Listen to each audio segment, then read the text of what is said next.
Hello friends, welcome to our YouTube channel. और आज की इस वीडियो में हम डिस्कस करने जा रहे हैं कैपिटल गेन एग्जेम्पशन का एक बहुत ही इंपॉर्टेंट सेक्शन जिसका नाम है सेक्शन 54F। और इस सेक्शन में ज़्यादातर लोगों को प्रॉब्लम आती है समझने में, बट मैं आपको अश्योर करता हूँ कि अगर आपने ये वीडियो स्टार्टिंग टू एंड अच्छे से देखा तो आपकी ये जो भी डाउट्स है ना वो 100% क्लियर हो जाएंगे। तो चलिए स्टार्ट करते हैं इस सेक्शन को। सेक्शन 54F, देखिए एक हेडिंग पढ़ते हैं, क्या है? एग्जेम्पशन फ्रॉम कैपिटल गेन, यानी कैपिटल गेन से कुछ एग्जेम्पशन मिलेगा, यानी कुछ छूट मिलेगी in case of sale of capital asset. Capital gain, जब हम कैपिटल गेन कब कैलकुलेट होगा? जब कोई ना कोई कैपिटल एसेट का सेल होगा। तो वही बोल रहा है in case of sale of capital asset other than house property. तो कोई भी कैपिटल एसेट बिके लेकिन हाउस प्रॉपर्टी नहीं होनी चाहिए, तो फिर कैपिटल गेन जो भी आएगा उस कैपिटल गेन से सेक्शन 54F आपको एग्जेम्पशन दिलवा देगा। ये है इसकी हेडिंग। भी सेक्शन 54F कहां एग्जेम्पशन दिलवाता है? तो सेक्शन 54F आपको कैपिटल गेन से एग्जेम्पशन दिलवाता है, जो कि निकलता है अगर कोई कैपिटल एसेट बिक रहा है अदर देन हाउस प्रॉपर्टी, लेकिन वो कैपिटल एसेट हाउस प्रॉपर्टी नहीं होना चाहिए। अगर इस टाइप का कैपिटल गेन है तो सेक्शन 54F में आप एग्जेम्पशन ले सकते हैं। अब हम पॉइंट वाइज इस सेक्शन को अच्छे से डिस्कस करेंगे। तो सबसे पहले कि सेक्शन 54F जो है वो किस असेसी के लिए एप्लीकेबल है। तो असेसी कौन होंगे जिसको एग्जेम्पशन मिलेगा सेक्शन 54F में? तो असेसी जो है यहाँ पे वो इंडिविजुअल एंड एचयूएफ, यानी इंडिविजुअल पर्सन को एग्जेम्पशन मिल सकता है सेक्शन 54F का, और एचयूएफ को भी एग्जेम्पशन मिल सकता है। तो सिर्फ दो ही असेसी हैं जो सेक्शन 54F के अंदर बेनिफिट क्लेम कर सकते हैं, एक इंडिविजुअल और दूसरा एचयूएफ। ठीक है। Second point, asset sold. भी कौन सा एसेट बिकेगा जिसके अगेंस्ट हम एग्जेम्पशन ले सकते हैं? तो लिखा हुआ है any LTCA। LTCA means long term capital asset. कोई भी लॉन्ग टर्म कैपिटल एसेट बेचिए अदर देन हाउस प्रॉपर्टी, लेकिन हाउस प्रॉपर्टी नहीं बेच सकते। अगर हाउस प्रॉपर्टी बेचोगे आप तो सेक्शन 54F में आपको एग्जेम्पशन नहीं मिलेगा, उसके लिए आप फिर दूसरे सेक्शन से एग्जेम्पशन क्लेम कर सकते हैं। लेकिन 54F का एग्जेम्पशन हाउस प्रॉपर्टी के सेल करने के ऊपर नहीं मिलता है। हाउस प्रॉपर्टी का सेल करेंगे तो सेक्शन 54F का एग्जेम्पशन नहीं मिलेगा। तो यहां बोलता है any long term capital asset, कोई भी लॉन्ग टर्म कैपिटल एसेट बेचिए अदर देन हाउस प्रॉपर्टी, लेकिन वो हाउस प्रॉपर्टी नहीं होना चाहिए। ठीक है जी। अब कैपिटल गेन कैसा आएगा जब हम उस एसेट को बेचेंगे? तो कैपिटल गेन कैसा आएगा? तो देखिए ऊपर ही लिखा होगा any long term capital asset. कोई भी कैपिटल एसेट बेचिए जो कि लॉन्ग टर्म नेचर का है। तो भैया जब लॉन्ग टर्म कैपिटल एसेट बेचोगे तो गेन भी तो लॉन्ग टर्म कैपिटल गेन ही आएगा ना। तो सेक्शन 54F का एग्जेम्पशन कब मिलेगा? जब कोई इंडिविजुअल या कोई एचयूएफ कोई भी लॉन्ग टर्म कैपिटल एसेट बेचे लेकिन हाउस नहीं होना चाहिए, हाउस प्रॉपर्टी नहीं होना चाहिए, और उस पर जब कैपिटल गेन निकलेगा वो होना चाहिए लॉन्ग टर्म। तो भैया लॉन्ग टर्म कैपिटल एसेट बेचेंगे तो लॉन्ग टर्म ही कैपिटल गेन निकलेगा। तो अगर ये सारी बातें पूरी हो जाती है तो फिर सेक्शन 54 में आप एग्जेम्पशन ले सकते हैं। अब भैया ये जो एग्जेम्पशन आपको लेना है उसके लिए क्या करना पड़ता है? इन्वेस्टमेंट। तो इन्वेस्टमेंट करना पड़ेगा, इन्वेस्टमेंट इन। अगर आपको सेक्शन 54F का एग्जेम्पशन लेना है तो आपको करना होगा इन्वेस्टमेंट, और वो इन्वेस्टमेंट कहां करना होगा? हाउस प्रॉपर्टी में। यानी इन्वेस्टमेंट कहां करना पड़ेगा असेसी को? हाउस प्रॉपर्टी खरीदने में इन्वेस्ट करना होगा। तो अगर हम देखें इस सेक्शन को तो ये सेक्शन क्या कह रहा है? कोई भी एसेट बेचो लेकिन हाउस नहीं होना चाहिए, हाउस प्रॉपर्टी नहीं होना चाहिए, कैपिटल गेन आना चाहिए उस पर लॉन्ग टर्म। और अगर आपको सेक्शन 54F में एग्जेम्पशन लेना है तो खरीदना होगा, क्या खरीदना होगा? हाउस प्रॉपर्टी खरीदना होगा। यानी कोई भी एसेट बेचिए, घर नहीं होना चाहिए, और खरीदेंगे क्या? घर। समझ रहे हैं? अगर घर बेच के घर खरीदते थे तो कौन सा सेक्शन अप्लाई होता था? सेक्शन 54। अगर आपने पहले की वीडियोस नहीं देखी है तो उनको भी जाके देखिए, आपकी और अच्छे से क्लैरिटी आएगी कॉन्सेप्ट्स में। ठीक है ना। तो घर बेच के घर खरीदते तो सेक्शन 54F नहीं अप्लाई होता, सेक्शन 54 अप्लाई होता है। लेकिन यहां पे कहते हैं कि कोई भी एसेट बेचो लेकिन घर नहीं होना चाहिए, यानी other than house property sale करिए और खरीदेंगे क्या? घर खरीदेंगे, हाउस खरीदेंगे। तो उस केस में सेक्शन 54F अप्लाई होता है। ठीक। तो अगर मैं इसको लिखूं, सर हाउस प्रॉपर्टी सेल होता है, हाउस प्रॉपर्टी परचेज होता है, तो ये चला जाता है सेक्शन 54 में। और यहां बोलता है अदर देन हाउस प्रॉपर्टी, यानी सेल किया अदर देन हाउस प्रॉपर्टी और परचेज क्या किया हाउस प्रॉपर्टी, तो ये आ जाएगा सेक्शन 54F में। तो ये सेक्शन है, other than house property sale करेंगे और परचेज करेंगे हाउस प्रॉपर्टी, तो सेक्शन 54F में आप एग्जम्पशन ले सकते हैं। ठीक है, समझ में आ गया। तो इन्वेस्टमेंट कहाँ करना होगा आपको, हाउस प्रॉपर्टी में इन्वेस्ट करना होगा। तो ये इन्वेस्टमेंट करने के लिए क्या कोई टाइम पीरियड दिया गया है, सेम वही टाइम पीरियड है जो कि सेक्शन 54 में दिया गया था। सेक्शन 54 में जो टाइम दिया गया था सेम वही टाइम दिया गया है कि अगर आप हाउस परचेज करना चाहते हैं तो डेट ऑफ सेल से 1 साल पहले तक भी अगर आपने कोई घर खरीदा है तो उसका एग्जम्पशन मिल जाएगा, या फिर डेट ऑफ सेल के 2 साल के अंदर अंदर आप घर खरीद लो तो 1 ईयर बिफोर कहां से, डेट ऑफ ट्रांसफर से, यानी जिस डेट को आपने सेल किया है उस डेट से 1 साल पहले भी अगर आपने कोई घर खरीदा है, 1 साल पहले तक भी कोई घर खरीदा है तो उसका एग्जम्पशन ले लीजिए। और अगर नहीं आपने नहीं खरीदा तो आपके पास नेक्स्ट 2 ईयर का टाइम दिया गया, within 2 year from date of sale, यानी डेट ऑफ सेल से 2 साल तक खरीद लो, बाद 2 साल तक खरीद लो, डेट ऑफ सेल के 2 साल बाद तक आप खरीद सकते हो, या फिर डेट ऑफ सेल से पिछले 1 साल के अंदर भी आपने कोई घर खरीदा हो तो उसका भी एग्जम्पशन मिल जाएगा। अब आप कहते नहीं जी मुझे घर खरीदना नहीं है, मैं तो घर बनाना चाहता हूं, कंस्ट्रक्शन करना चाहता हूं, तो कंस्ट्रक्शन के लिए टाइम दिया गया है डेट ऑफ सेल से 3 साल तक का, यानी जिस डेट को आपने सेल किया है उस डेट से 3 साल के अंदर अंदर अगर आपने घर बना लिया, घर लैंड खरीदा और घर बनाया, तो आपने घर बनाया, कंस्ट्रक्शन करा, तो उस केस में आप डेट ऑफ सेल से 3 साल के अंदर अंदर घर कंस्ट्रक्शन कर लीजिए, आपको एग्जम्पशन मिल जाएगा अंडर सेक्शन 54F। तो ठीक है, ये टाइम पीरियड बिल्कुल सेम है जो कि टाइम पीरियड दिया गया था सेक्शन 54 में, सेम टाइम पीरियड है, सेम असेट भी है, असेट भी सेम है, वहां पे भी हाउस खरीदते थे, यहां पे भी हाउस है, वहां पे जो टाइम था 54 में वही सेम टाइम 54F में भी है। अब एग्जम्पशन मिलेगा कितना, तो अभी तक के आपने जो भी सेक्शन पढ़े, चाहे सेक्शन 54 पढ़ा, चाहे सेक्शन 54B पढ़ा, चाहे सेक्शन 54EC पढ़ा, सभी में कहता था कि भाई जितना इन्वेस्ट करेंगे उतना ही एग्जम्पशन दे देंगे, लेकिन कैपिटल गेन से ज्यादा नहीं, ऐसा ही बोलते थे।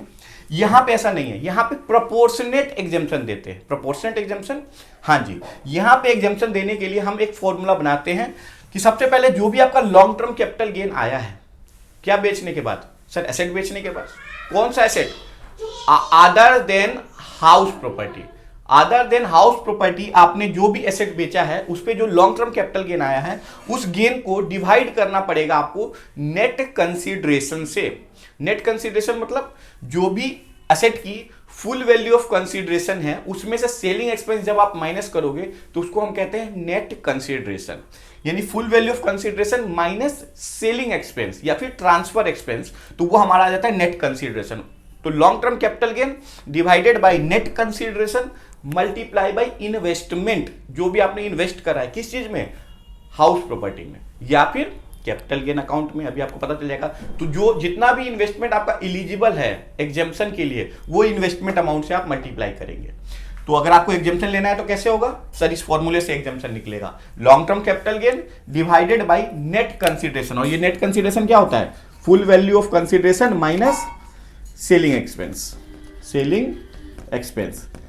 तो ये आ गया नेट कंसीडरेशन। इससे डिवाइड करिए और फिर मल्टीप्लाई कर दीजिए इन्वेस्टमेंट अमाउंट से, जितना भी अमाउंट आपका एलिजिबल है एग्जेम्पशन के लिए जो आपने इन्वेस्ट कर दिया है उस अमाउंट के साथ मल्टीप्लाई करिए तो आपका एग्जेम्पशन कैलकुलेट होकर आ जाएगा, जो आपको एग्जेम्पशन मिलेगा अंडर सेक्शन 54F। बाकी सभी जगह ऐसे नहीं होता, जितना इन्वेस्ट करते हैं उतना या फिर मैक्सिमम कैपिटल गेन तक हम एग्जेम्पशन देते हैं, लेकिन इस सेक्शन के अंदर प्रोपोर्शनेट एग्जेम्पशन दिया जाता है। वो प्रोपोर्शन कैसे निकाला जाता है, इस तरीके से, long term capital gain divide by net consideration into investment amount, जो भी आपका फिगर आएगा उतने का ही एग्जेम्पशन आपको मिल जाएगा अंडर सेक्शन 54F। अब आइए, क्योंकि इसमें टाइम दिया गया है 2 साल के अंदर अंदर खरीदो या 3 साल तक बना लो डेट ऑफ ट्रांसफर से, तो ये बहुत ज्यादा टाइम दिया गया है आपको इन्वेस्टमेंट करने के लिए। लेकिन एक्चुअल में तो आपको अपनी इनकम टैक्स की return 31 July of the assessment year file करना होता है, यानी 31 जुलाई, असेसमेंट ईयर के 31 जुलाई तक आपको रिटर्न फाइल करना है। और आपके पास टाइम दिया गया है परचेस करने के केस में कि भाई डेट ऑफ ट्रांसफर या डेट ऑफ सेल से 2 साल तक खरीद सकते हैं या फिर डेट ऑफ सेल से 3 साल तक घर बना सकते हैं, तो ये ज्यादा टाइम है। और एक्चुअल में आपको रिटर्न जो भरनी है वो 31 जुलाई तक भरनी है। तो भाई इन्वेस्टमेंट का टाइम कैसे बढ़ाएं, तो आपको पता है ना, एक प्रोविजन मैंने पहले के भी वीडियोस में समझाया कि कैपिटल गेन अकाउंट स्कीम, इस स्कीम के अंतर्गत आपका एक अकाउंट खुल जाता है नेशनलाइज्ड बैंक में। और उस कैपिटल गेन अकाउंट के अंदर जितना भी पैसा आप डिपॉजिट कर देते हैं, गवर्नमेंट मान लेती है कि आपने वो पैसा इन्वेस्ट कर दिया और आपको उस रिटर्न में जो आप फाइल कर रहे हो उसके अंदर उसका एग्जेम्पशन दे देते हैं। यानी या तो आप एक्चुअल इन्वेस्टमेंट कर लो रिटर्न भरने से पहले, आईटीआर भरने से पहले, और नहीं कर पा रहे और आपके पास टाइम है 2 साल 3 साल का, तो आप क्या करें, उस पैसे को कैपिटल गेन अकाउंट के अंतर्गत जो आपने एक बैंक अकाउंट खुलवाया है उसमें डिपॉजिट कर दे। जितना भी अमाउंट आप डिपॉजिट करेंगे उतने का आपको एग्जेम्पशन मिल जाएगा अंडर सेक्शन 54F। लेकिन भैया एग्जेम्पशन मिल जाएगा का मतलब ये नहीं है कि उतने अमाउंट का उसको आप इन्वेस्टमेंट अमाउंट कह के यहां पे मल्टीप्लाई करेंगे कि भाई वो अमाउंट के अगेंस्ट मैं इन्वेस्टमेंट क्लेम कर रहा हूं। तो कैपिटल गेन अकाउंट यहां पे एप्लीकेबल है, यानी आप रिटर्न फाइलिंग तक या तो आप इन्वेस्टमेंट कर दीजिए, नहीं तो कैपिटल गेन अकाउंट स्कीम खुलवाइए, उसमें पैसा डालिए और उस पैसे का भी एग्जेम्पशन आप क्लेम कर सकते हैं, एक्चुअल इन्वेस्टमेंट या फिर deposit in capital gain account scheme up to the date of filing of return of income. समझ में आ गया? ये सारी बातें मैंने ऑलरेडी बताई हुई है अपने अर्लियर वीडियोस में भी, तो इसीलिए मैं कह रहा हूं कि अगर आपने वो वीडियो नहीं देखा तो आप प्लीज उसको देखिए, आपकी अंडरस्टैंडिंग और अच्छी हो जाएगी। ठीक है, अब आपने कैपिटल गेन अकाउंट स्कीम जब यहां पे कहा कि भाई आप खुलवाएंगे और पैसा डिपॉजिट करेंगे तो आपको एग्जेम्पशन मिल जाएगा, तो जब ये capital gain account scheme open हुआ है तो इस पैसे से आपने एग्जेम्पशन तो ले लिया, बाद में असेसी की ये ड्यूटी होती है कि इस पैसे को विड्रॉ करे और जहां पे भी ये पैसा यूटिलाइज होना चाहिए वहां पे खर्च करे। जैसे इस केस में ये पैसा यूटिलाइज होना चाहिए घर खरीदने में या फिर घर को बनाने में। तो अगर किसी असेसी ने एग्जेम्पशन तो ले लिया लेकिन उसके बाद उस पैसे को विड्रॉ करके घर बनाने या खरीदने में ना लगाकर किसी दूसरी जगह लगाएंगे तो उस पैसे को हम कहेंगे कि असेसी ने पैसे का मिस यूटिलाइज किया है। और जब भी असेसी ऐसा करेगा तो जितना भी पैसा उसने विड्रॉ किया है और उसका मिस यूटिलाइज किया है वो दोबारा से लॉन्ग टर्म कैपिटल गेन बन जाएगा। तो देखिए, अगर असेसी पैसा विड्रॉ करता है और फिर उसका मिस यूटिलाइज करता है तो वो पैसा क्या बन जाता है, लॉन्ग टर्म कैपिटल गेन। लेकिन क्या सारा पैसा जितना विड्रॉ किया है उतना लॉन्ग टर्म कैपिटल गेन बना देंगे? तो नहीं, बाकी सेक्शनों में तो सारा ही बना देते थे क्योंकि उसमें एग्जेम्पशन भी जितना इन्वेस्ट करता था उतना देते थे। यहां एग्जेम्पशन हम दे रहे हैं प्रोपोर्शनेट। तो इसी तरीके से जब वो पैसा विड्रॉ करेगा और अगर गलत यूज करेगा तो हम बोलेंगे भी पैसे का मिस यूटिलाइज हुआ है। तो मिस यूटिलाइज हुआ है तो लॉन्ग टर्म कैपिटल गेन तो होगा वो पैसे का, लेकिन क्या पूरा अमाउंट का? नहीं, वहां पे भी हम प्रोपोर्शनेट अमाउंट को ही लॉन्ग टर्म कैपिटल गेन बनाएंगे। कैसे? चलिए मैं आपको एक्सप्लेन करता हूं, पहले इसको क्लीन करूंगा, आप एक बार इसको देख लीजिए।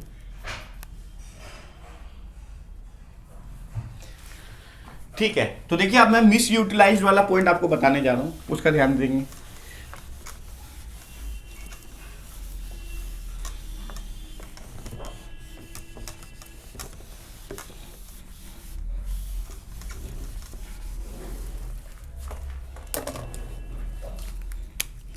तो 8 नंबर पॉइंट है मिस यूटिलाइज अमाउंट। तो मिस यूटिलाइज अमाउंट अगर होगा तो ये क्या बनेगा, लॉन्ग टर्म कैपिटल गेन। किस साल? इन दैट ईयर। जिस भी साल आप मिस यूटिलाइज कर रहे हो ये दोबारा से लॉन्ग टर्म कैपिटल गेन बन जाएगा, लेकिन पूरा का पूरा अमाउंट नहीं, प्रोपोर्शनेट। वो कैसे निकलेगा? ऐसे देखिए, लॉन्ग टर्म कैपिटल गेन कैसे बनेगा? ऐसे, long term capital gain is equal to long term capital gain जो पहले आपने जिसके अगेंस्ट एग्जेम्पशन लिया था उसके डिवाइड करेंगे नेट कंसीडरेशन से, मल्टीप्लाई कर देंगे मिस यूटिलाइज अमाउंट। जितना भी पैसा आपने मिस यूटिलाइज किया उसके साथ मल्टीप्लाई कर दीजिए। तो इस तरीके से आपका ये taxable long term capital gain आएगा। जितना भी पैसा आपने मिस यूटिलाइज किया है उसको मल्टीप्लाई कर दीजिए long term capital gain divided by net consideration. और ये लॉन्ग टर्म कैपिटल गेन कौन सा लॉन्ग टर्म कैपिटल गेन है? जिस लॉन्ग टर्म कैपिटल गेन के अगेंस्ट आपने एग्जेम्पशन क्लेम किया था। और नेट कंसीडरेशन मींस वही sir, full value of consideration minus selling expense. ठीक है जी, तो ये दोनों रेशियो बनाएंगे और उसके बाद मल्टीप्लाई कर देंगे जितना भी अमाउंट हमने मिस यूटिलाइज किया था असेसी ने। असेसी मींस इंडिविजुअल पर्सन ने। अच्छा, अगर टाइम पीरियड, अगर आपने पैसा मिस यूटिलाइज नहीं किया, पैसा तो अकाउंट में ही है और आपने उसको यूज नहीं करा और जो आपकी डेट थी इन्वेस्टमेंट की वो निकल गई, यानी प्रिस्क्राइब्ड टाइम पीरियड था 3 साल का कंस्ट्रक्शन के लिए जो हाउस के लिए था वो निकल गया और पैसा अकाउंट में पड़ा रह गया, तो उस पैसे को हम कहते हैं अनयूटिलाइज अमाउंट। तो अनयूटिलाइज अमाउंट, ये अनयूटिलाइज अमाउंट जो कि टाइम निकल गया और अकाउंट में ही पड़ा रह गया, ये क्या होगा? ये भी दोबारा से बन जाएगा लॉन्ग टर्म कैपिटल गेन। कौन से साल? इन दैट ईयर। सर कौन से ईयर में? भाई जिस साल तक का टाइम दिया गया था वो टाइम निकल गया, तो जैसे ही वो टाइम निकला उस साल ये दोबारा से बन जाएगा लॉन्ग टर्म कैपिटल गेन। तो क्या जितना पैसा पड़ा है अकाउंट में पूरा ही लॉन्ग टर्म कैपिटल गेन बनेगा? नहीं, इसको भी हम प्रोपोर्शनेट निकालेंगे। Long term capital gain divided by net consideration into जितना अमाउंट पड़ा हुआ है, अनयूटिलाइज्ड अमाउंट।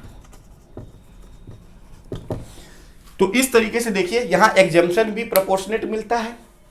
मिस यूटिलाइज करेंगे तो लॉन्ग टर्म कैपिटल गेन बनेगा, वो भी प्रोपोर्शनेट ही बनेगा। Long term capital gain divide by net consideration into mis utilise amount. और अगर अमाउंट अनयूटिलाइज रह जाता है, अकाउंट में पड़ा रह जाता है और टाइम एक्सपायर हो जाता है, टाइम खत्म हो जाता है इन्वेस्टमेंट का, तो उस केस में जैसे ही टाइम खत्म हो गया उस साल वो दोबारा से लॉन्ग टर्म कैपिटल गेन बन जाएगा। लेकिन क्या पूरा पैसा जो अकाउंट में पड़ा हुआ है? नहीं, यहां पे भी proportionate, long term capital gain divided by net consideration into unutilise amount. ठीक है जी, तो ये इस तरीके से हम इसमें एग्जेम्पशन देते हैं, या फिर मिस यूटिलाइज के केस में दोबारा से लॉन्ग टर्म कैपिटल गेन बनाते हैं, या फिर अनयूटिलाइज के केस में दोबारा से लॉन्ग टर्म कैपिटल गेन बनाते हैं। तो ये इसी फॉर्मूले या फिर इसी रेशियो में बनाना होता है। अब जो नया एसेट आपने खरीदा, हाउस प्रॉपर्टी खरीदा, जिसके अगेंस्ट आपने एग्जेम्पशन क्लेम किया है, वो पॉइंट नंबर 10 यहां देखेंगे। ये भी हटा देता हूं। पॉइंट नंबर 9 के बाद पॉइंट नंबर 10 ये है कि जो आपने न्यू एसेट परचेज किया है must not be transferred for a minimum period of 3 year. यानी जो आपने नया एसेट खरीदा और जिसके अगेंस्ट आप एग्जेम्पशन ले रहे हैं, हाउस प्रॉपर्टी खरीद के एग्जेम्पशन ले लिया, तो अब उस हाउस को आप 3 साल तक बेच नहीं सकते। सर अगर बेच देंगे तो क्या होगा? देखिए बेच नहीं सकते, अगर आप नहीं बेचोगे तो आपका फायदा है। लेकिन अगर इफ सोल्ड, अगर आपने विद इन 3 ईयर ही उस घर को बेच दिया, तो उस केस में जो भी आपको एग्जेम्पशन दिया गया था अंडर सेक्शन 54F, जो आपको एग्जेम्पशन दिया गया था पहले, उसको विड्रॉ कर लिया जाएगा। इनकम टैक्स डिपार्टमेंट आपसे वो एग्जेम्पशन विड्रॉ कर लेंगे, यानी आपसे वो वापस ले लिया जाएगा एग्जेम्पशन। तो वो एग्जेम्पशन वापस कैसे लेंगे? एग्जेम्पशन अर्लियर अलाउड, जो भी एग्जेम्पशन आपको सेक्शन 54F में दिया गया था पहले, विल बिकम, वो एग्जेम्पशन अमाउंट बन जाएगा long term capital gain in that year. तो अगर आपने जो घर बनाया या खरीदा और सेक्शन 54F में उसका एग्जेम्पशन क्लेम किया, अगर उस घर को आपने 3 साल से पहले बेच दिया, तो जो भी इनकम टैक्स डिपार्टमेंट ने आपको एग्जेम्पशन दिया था, उस एग्जेम्पशन को इनकम टैक्स डिपार्टमेंट विड्रॉ कर लेगी। और विड्रॉ करने का जो उनका तरीका होगा वो ये होगा कि जितना भी एग्जेम्पशन आपको पहले दिया गया था उतना ही amount long term capital gain बन जाएगा in that year. In that year मतलब किस साल बनेगा? जिस भी साल आपने इस एसेट को बेचा। लेकिन क्या 3 साल के बाद बेचेंगे तो भी एग्जेम्पशन विड्रॉ होगा? नहीं, 3 साल से पहले बेचेंगे तभी एग्जेम्पशन विड्रॉ होगा। और अगर 3 साल से पहले बेचा तो जिस भी साल बेचा दोबारा से जितना भी आपने लॉन्ग टर्म कैपिटल गेन का एग्जेम्पशन लिया था 54F में, 54F वाला एग्जेम्पशन ही लॉन्ग टर्म कैपिटल गेन बन जाएगा जिस भी साल आप उस एसेट को बेच देंगे। ठीक है जी, तो आपको यह भी समझ में आ गया। अब इस पूरे सेक्शन में एक कंडीशन गिवन थी, इस पूरे सेक्शन में एक कंडीशन गिवन है कि आपको इन्वेस्टमेंट करना है हाउस प्रॉपर्टी में। एसेट कौन सा होना चाहिए जो सेल हो रहा है? कोई भी एसेट हो, घर नहीं बेचना है आपको। कैपिटल गेन होना चाहिए लॉन्ग टर्म, और इन्वेस्टमेंट करना होता था हाउस में, तो यानी घर खरीदना होता था। लेकिन घर खरीदने से पहले एक चीज आपको जरूर ध्यान देनी होगी कि असेसी के पास ऑलरेडी एक ही घर हो सकता है मैक्सिमम।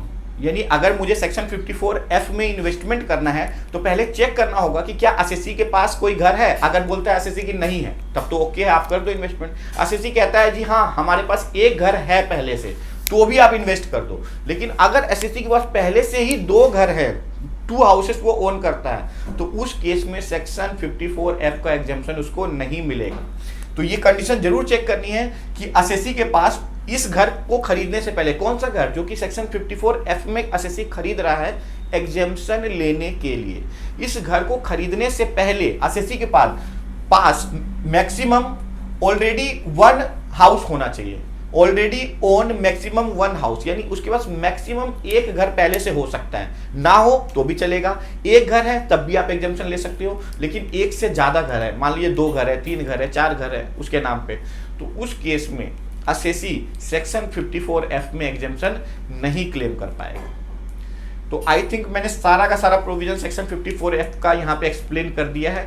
एक बार स्टार्टिंग टू एंड दोबारा से रिवाइज कर लेते हैं बिना देखे कि क्या है। तो देखिए सेक्शन 54F बहुत आसान है, कुछ भी मुश्किल नहीं है इसमें।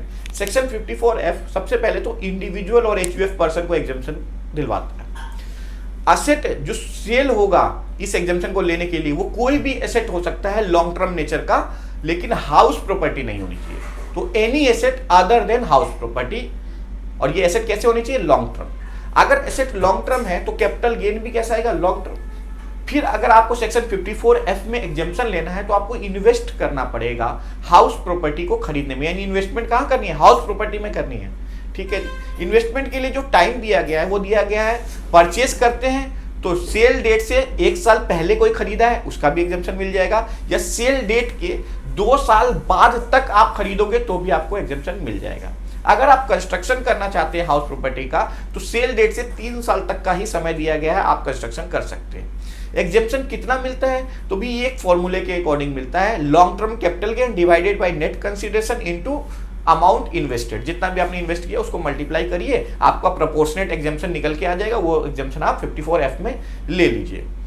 उसके बाद कैपिटल गेन अकाउंट स्कीम आप इस सेक्शन के अकॉर्डिंग खुलवा सकते हैं। इस सेक्शन में एग्जेम्पशन लेने के लिए खुलवा सकते हैं, अमाउंट डिपॉजिट करवा सकते हैं और उसका एग्जेम्पशन क्लेम कर सकते हैं रिटर्न भरने से पहले। बाद में आप उस पैसे को उस अकाउंट से निकालिए और या तो घर खरीदिए नहीं तो घर बनवाइए। अगर पैसे को आपने विड्रॉ करा और किसी दूसरे पर्पस में यूज किया तो हम ये कहेंगे कि पैसे का हुआ है मिस यूटिलाइज, और जिस भी साल पैसे का आप मिस यूटिलाइज करेंगे ये दोबारा से बन जाएगा लॉन्ग टर्म कैपिटल गेन, लेकिन प्रोपोर्शनेट अमाउंट। वो कैसे निकलेगा? Long term capital gain divided by net consideration into mis utilise amount, यानी जितना भी अमाउंट आपने मिस यूटिलाइज किया है वो अमाउंट आप लिख के कर लीजिए। अगर पैसा पड़ा रह गया अकाउंट में और टाइम कंप्लीट हो गया, टाइम पीरियड एक्सपायर हो गया 3 इयर्स का, तो वो अमाउंट कहलाता है अनयूटिलाइज अमाउंट, यानी लॉन्ग टर्म कैपिटल गेन। जो भी आपका कैपिटल गेन अकाउंट में पैसा आपका रह गया और टाइम पीरियड था 3 साल का, वो निकल गया, तो जितना भी पैसा आपके उस अकाउंट में रह गया उसको हम कहते हैं अनयूटिलाइज अमाउंट। और अनयूटिलाइज अमाउंट जब भी वो बन जाएगा यानी टाइम खत्म होने के बाद, तो वो अनयूटिलाइज अमाउंट दोबारा से क्या बन जाएगा? Long term capital gain in that year, का मतलब उस साल जिस साल हमारा टाइम जो है वो खत्म हो गया। टाइम खत्म हुआ तभी वो अनयूटिलाइज अमाउंट बना, और अनयूटिलाइज अमाउंट बना है तो वो क्या बन जाएगा? Long term capital gain. लेकिन क्या पूरा का पूरा unutilise amount long term capital gain बनेगा? नहीं, उसके लिए भी फॉर्मूला है कि long term capital gain divided by net consideration into unutilise amount. अब ये नेट कंसीडरेशन भी मैंने आपको बताया था कि नेट कंसीडरेशन कैसे निकलता है? Full value of consideration minus selling expense. इसके साथ ही ये भी कहा गया था कि जो भी आप नया एसेट खरीद रहे हैं या बना रहे हैं जिसका आपने एग्जेम्पशन सेक्शन 54F में क्लेम किया है, उसको आप 3 साल तक बेच नहीं सकते। अगर आपने उसको 3 साल से पहले बेच दिया तो जो भी आपको एग्जेम्पशन दिया गया था वो विड्रॉ कर लिया जाएगा। अब एग्जेम्पशन किस तरीके से विड्रॉ करेंगे? जितना भी सेक्शन 54F के अकॉर्डिंग आपको एग्जेम्पशन अलाउ किया गया था वो वापस से उतना ही अमाउंट जो एग्जेम्पशन दिया गया था, same amount long term capital gain बन जाएगा। किस साल बनेगा? जिस साल आप इस घर को बेच दोगे 3 साल से पहले। तो अक्सर 3 साल के बाद बेचेंगे तो एग्जेम्पशन विड्रॉ नहीं होगा। लेकिन ये पूरा सेक्शन अप्लाई करने से पहले एक कंडीशन जरूर चेक कर लेंगे कि जब भी आप घर खरीदने जा रहे हैं ताकि आपको सेक्शन 54F का एग्जेम्पशन मिल जाए, उस समय आपको ये जरूर चेक करना है कि जो असेसी है उसके पास मैक्सिमम एक घर हो सकता है और आपके उस घर के अलावा वो एक और घर खरीद के सेक्शन 54F में एग्जेम्पशन ले सकता है। लेकिन अगर उसके पास पहले से ही 2 घर हैं तो फिर सेक्शन 54F का एग्जेम्पशन उसको नहीं मिलेगा। यानी एसएससी के पास कोई घर ना हो, वो घर खरीद के एग्जेम्पशन लेना चाहे मिल जाएगा? हाँ जी मिल जाएगा। एसएससी के पास पहले से एक घर है, वो एक और घर खरीद के एग्जेम्पशन लेना चाहता है 54F में, तो क्या उसको एग्जेम्पशन मिल जाएगा? जी उसको मिल जाएगा। लेकिन अगर एसएससी के पास पहले से ही 2 घर हैं उसके नाम पे, तो उस केस में वो सेक्शन 54F का एग्जेम्पशन क्लेम नहीं कर सकता। तो ये पूरा हमने डिस्कस किया section 54F starting to end, complete सारी बातें हमने डिस्कस कर ली। आई होप आपको समझ में भी आ गया हो। इसके अलावा आप इसको अच्छे से रीड करिए, 1-2 बार आप रीड करेंगे, 1-2 बार आप वीडियो देखेंगे तो मुझे पूरा भरोसा है कि आपको ये समझ में आ जाएगा। इसके बाद भी अगर आपके कोई डाउट है तो आप कमेंट करके पूछिए, हम कोशिश करेंगे उसका आंसर करने का। इसी के साथ आज की इस वीडियो को मैं एंड करता हूँ। मिलते हैं दूसरे वीडियो में किसी अनदर इंपॉर्टेंट टॉपिक के साथ। Thank you very much.